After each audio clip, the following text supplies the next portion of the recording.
The air inside the pawnshop was heavy, thick with the smell of old leather and forgotten dreams.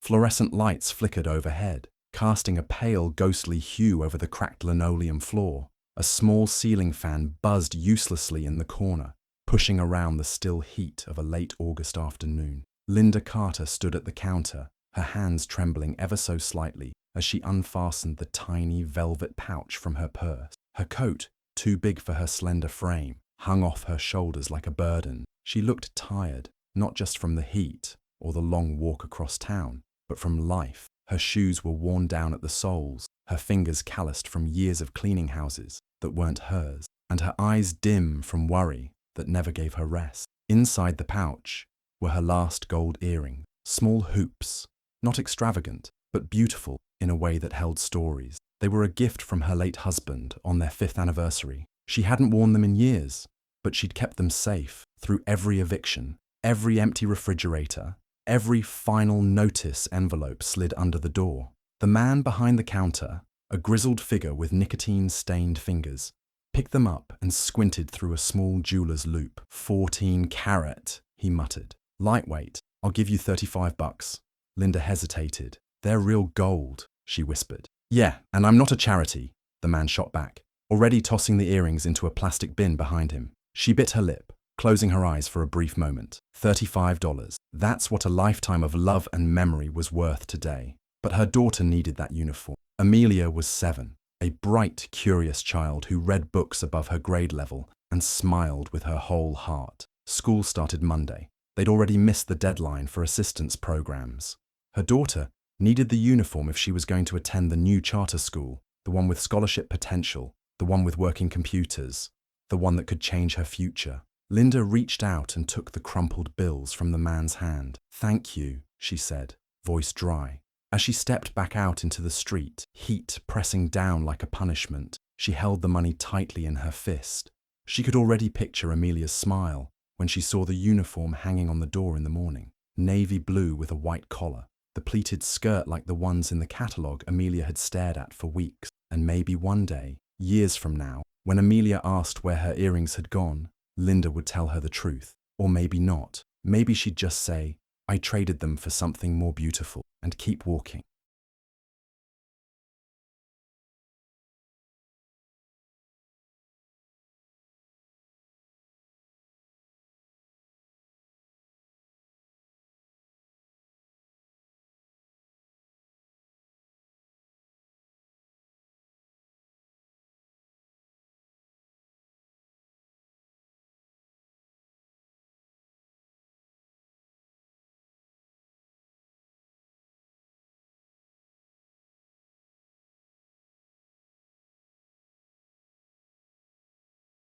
Amara's earliest memories smelled like chalk and engine grease.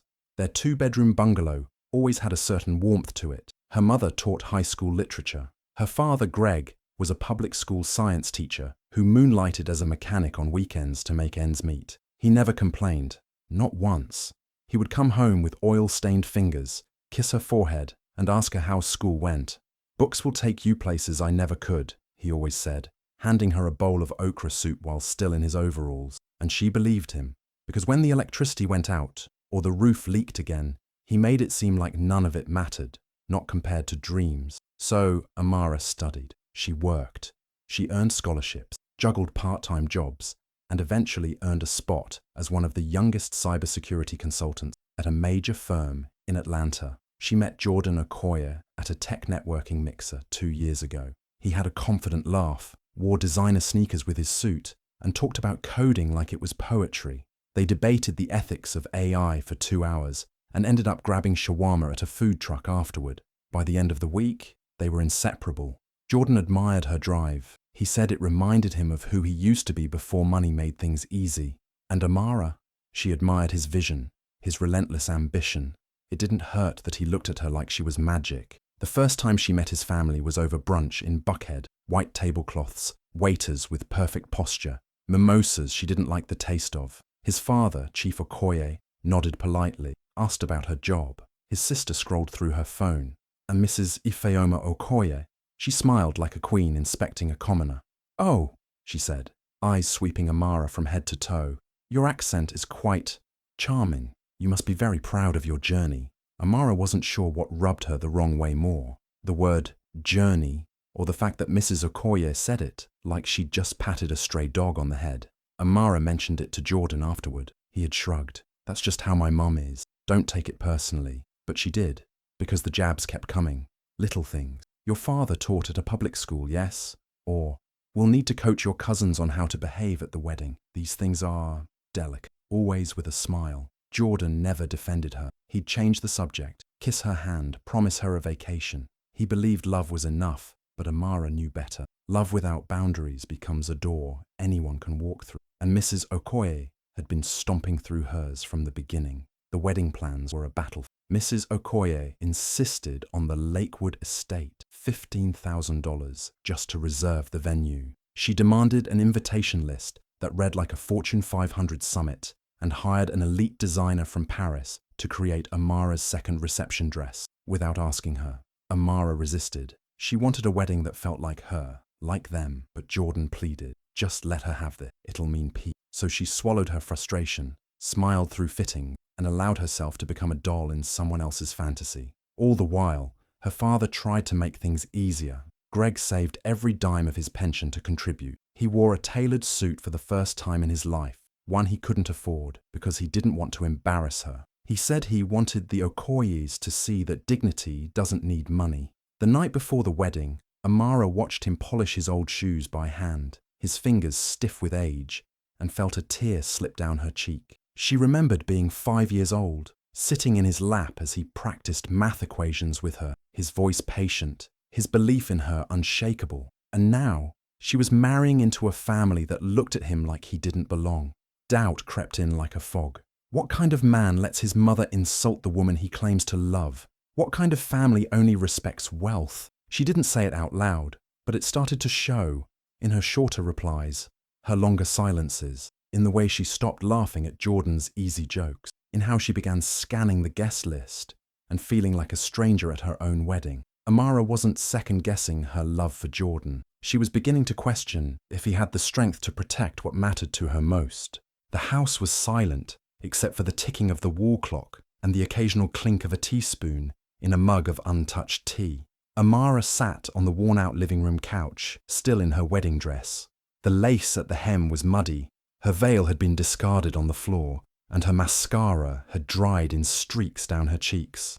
Greg sat beside her, close but not too close, like he was giving her space without abandoning her. He hadn't said much since they got home, just gently handed her a towel, poured her some water, and told her he was proud of her. Once, then silence. I ruined everything, she whispered, her voice raw. Greg shook his head. No, sweetheart, you protected something sacred. She leaned into him then, and for the first time in hours, she let herself cry. Not the controlled tears she blinked away at the venue, but deep, aching sobs that came from somewhere her logic couldn't reach. The doorbell rang, just before 9 p.m. Greg looked toward the door and sighed. I'll go. But Amara was already standing. She opened the door and found Jordan, still in his wedding tux, though the bow tie was gone and his shirt was half untucked. His eyes were red, not from crying she could tell, but from frustration. You really did it, he said, stepping inside without waiting to be asked. You left. She didn't answer. Jordan's voice rose. Do you have any idea how humiliating that was for me? For my family? For everyone who flew in? You left me standing there like a fool. Amara's eyes narrowed. That's what you came here to say? He paced. You could have talked to me. We could have handled it. Later. But no. You had to make a scene. Walk out in front of everyone. Disgrace both our families. She folded her arms. You should be asking why your mother thought she could insult my father and still expect a wedding. Jordan flinched. It was the heat of the moment. She didn't mean it like that. She said he was low-born, Jordan. Low-born. He shook his head, still stuck in his storm of indignation. And for that you throw everything away? All we've built? Over one stupid comment? Amara's voice dropped into something heavier, something still and sharp. This wasn't about one comment. It was about all of it. Every microaggression you told me to just ignore.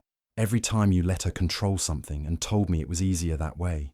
Every time I bit my tongue for peace, while your mother sized up my life and found it beneath her. She stepped closer, her voice trembling but strong. I could have forgiven her, maybe, but not you. Not for standing there and saying nothing. Not for letting him, my father, walk out of that room humiliated after he gave up everything to see me happy. Jordan's eyes darted. I didn't know what to say.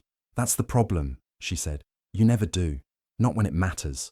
He stared at her for a long moment, as if trying to find the version of her that used to laugh at his jokes and hold his hand like it was home. But she was gone, or changed, hardened by truth. You're seriously ending this? He asked, his voice quieter now, like maybe part of him already knew the answer. Amara didn't cry again. She didn't raise her voice. She simply said, I'm not ending anything. I just stopped pretending it was worth saving. Jordan's mouth opened slightly, but no words came. Behind her, Greg stood silently in the hallway, watching, but not interfering. Jordan turned to leave. No hug, no apology, no fight left in him. The door closed softly behind him, and for the first time all day, Amara let out a breath that wasn't a sigh. It was release. The days that followed were a blur of shame, noise, and the deafening silence of people who had once claimed to love her. Amara stayed indoors, unable to face the outside world. Her wedding photos, what little had been captured before she walked out, were already circulating on blogs and Instagram accounts. The captions were brutal. Runaway bride storms out of high-profile wedding. Rumor has it she was never stable. Groom's mother allegedly caught her plotting to cash out on family fortune. Each headline, each cruel comment, chipped away at her. And the worst part? She knew where they were coming from. Mrs. Okoye wasn't letting the narrative slip through her fingers. She told anyone who'd listen that Amara had always had eyes bigger than her status, that she came from a family that didn't know how to act in society, and that Greg was probably drunk when he showed up. A lie, every word of it. But poison doesn't need truth to spread. It only needs repetition. Her phone rang constantly. Aunties asking what happened. Former colleagues, pretending to care but dying for the gossip. Even her old pastor messaged, "Is it true you ran from the altar because of pride?"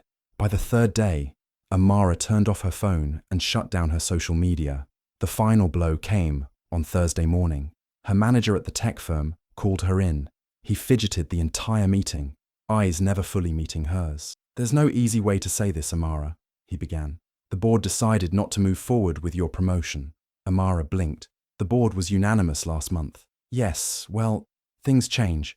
We've received some concerns, unofficial ones, but we can't ignore them. She didn't need to ask. She knew. The Okoyes were investors in several major firms in their industry. Word had gone out. Quiet, under-the-table word, but loud enough to kill her future here. She walked out without saying goodbye. That evening, her knuckles white around a wineglass, she stared at the wall until her eyes ached. The bitterness in her mouth wasn't from the drink. Then the doorbell rang. It was Jordan. She opened the door slowly. His eyes were tired. His tie was missing, shirt wrinkled. I heard about the promotion, he said softly. She looked past him, said nothing. He continued. I didn't know she'd do this. I didn't approve it.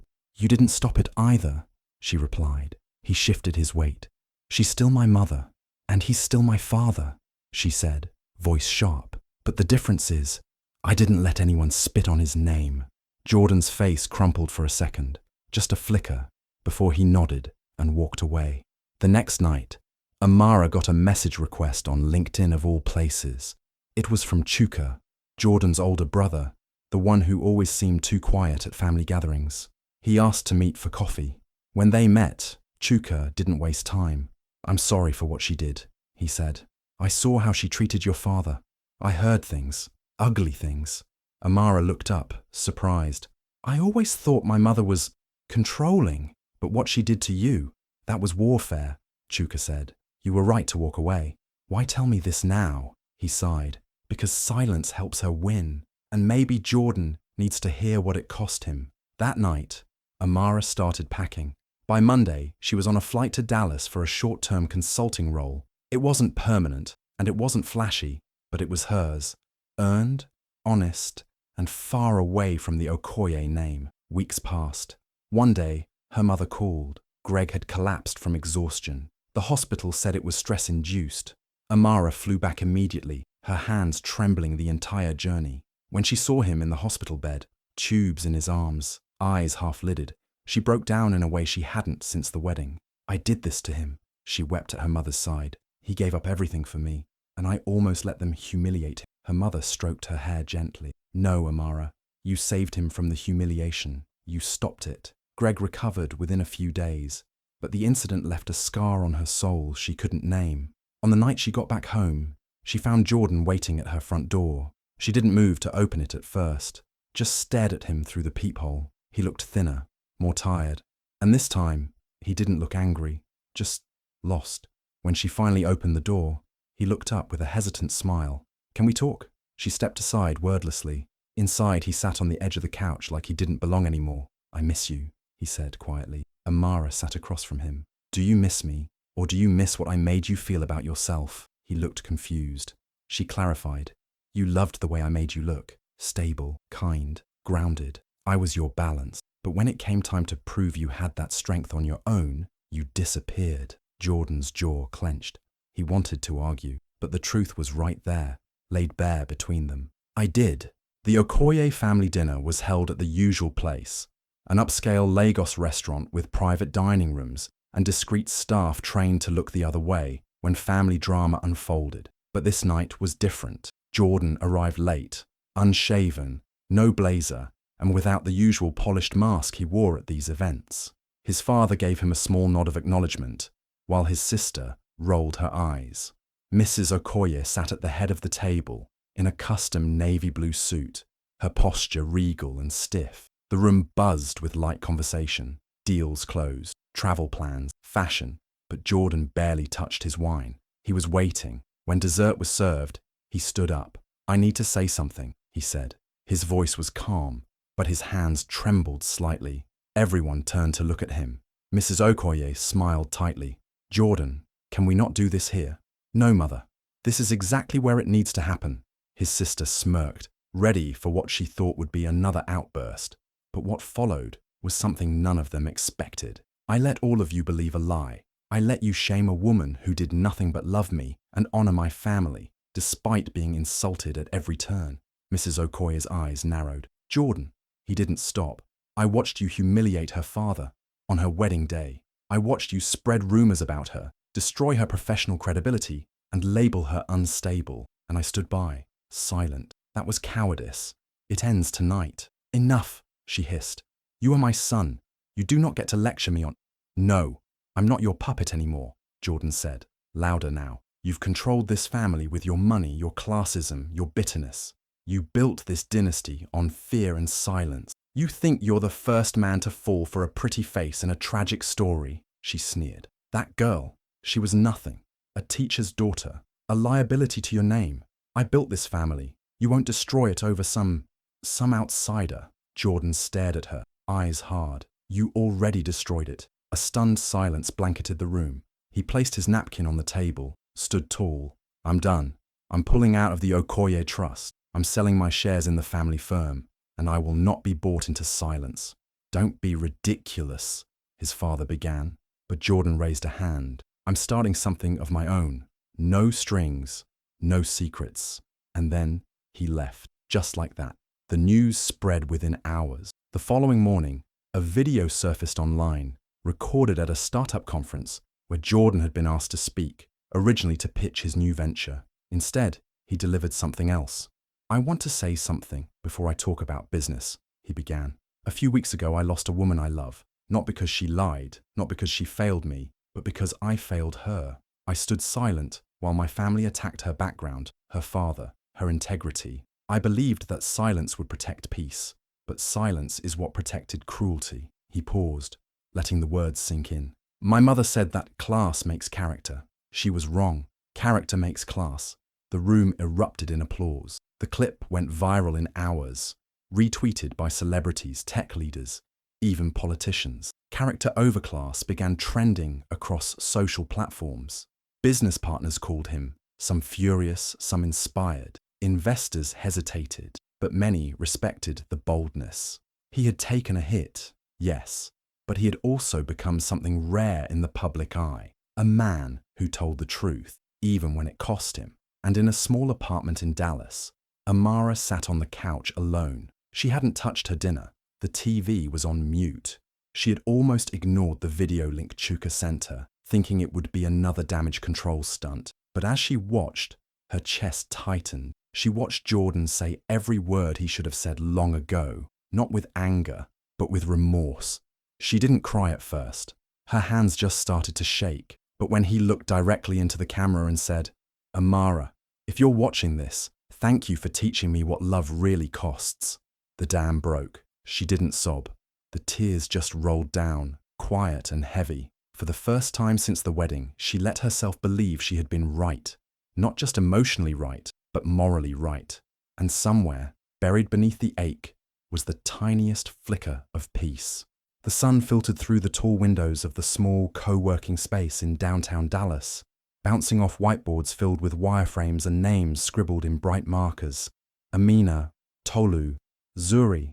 Underneath them were ideas for apps, games, and STEM projects dreamt up by teenage girls who had never before imagined their names belonging to innovation. Amara stood near the entrance, tablet in hand, checking off volunteer schedules and pitch slots for the weekend hackathon her new platform was hosting. It had taken months of 18-hour days, dozens of grant rejections, and more than one moment of doubt.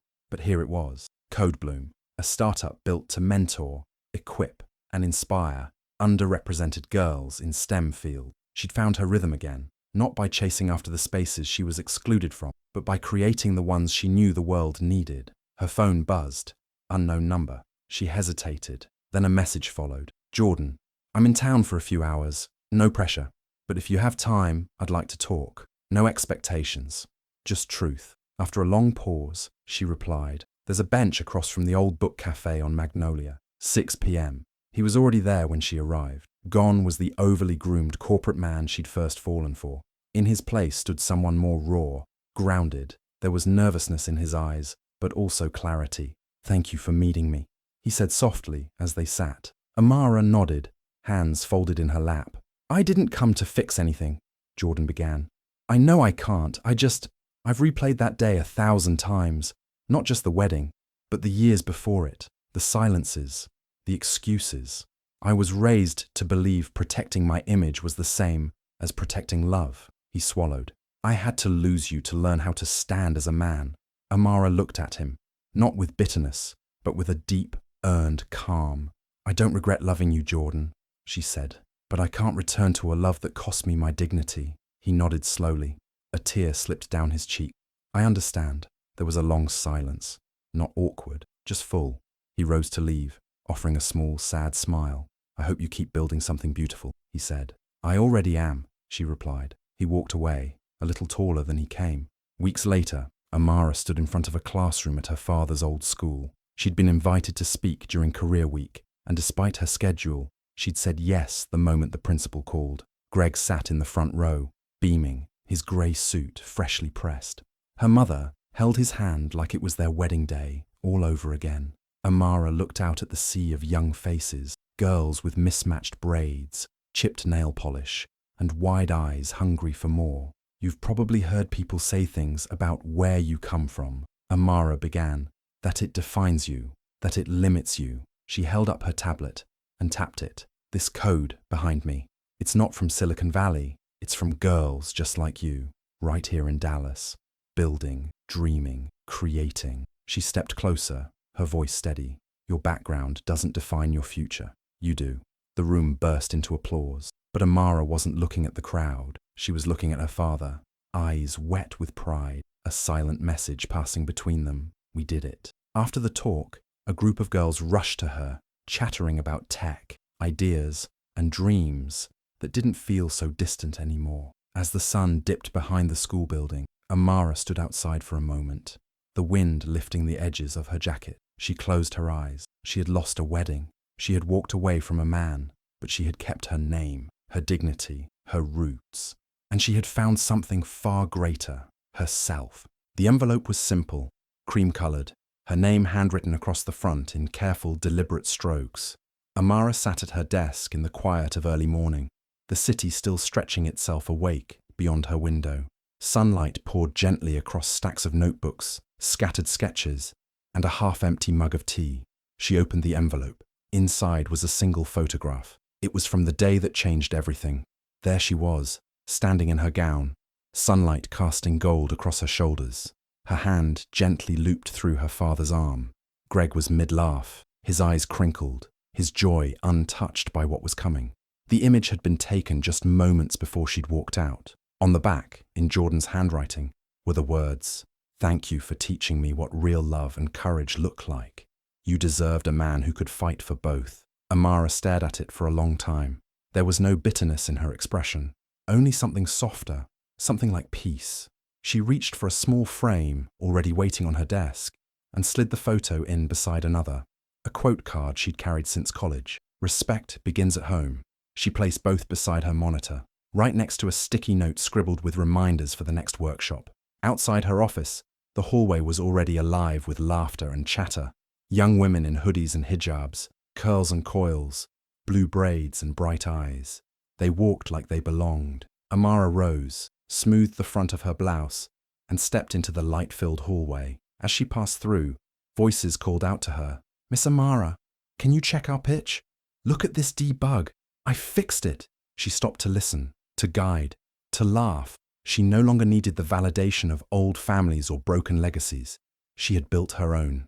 Amara walked forward, head high, heart whole, surrounded by purpose, confident, fulfilled, and finally, free. Hi besties, thank you so much for watching to the end. Please remember to like, comment, and subscribe.